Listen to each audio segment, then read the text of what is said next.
Pressure यहाँ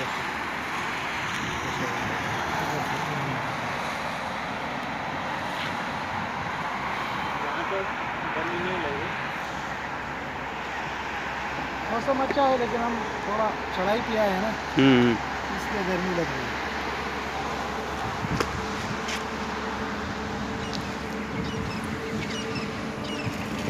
किताबों में लेके गया था हम, है ना, उधर ले गया था।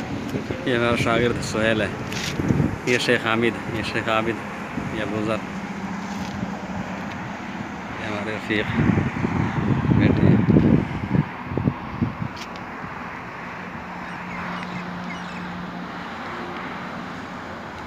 पूरा इधर पहाड़ है।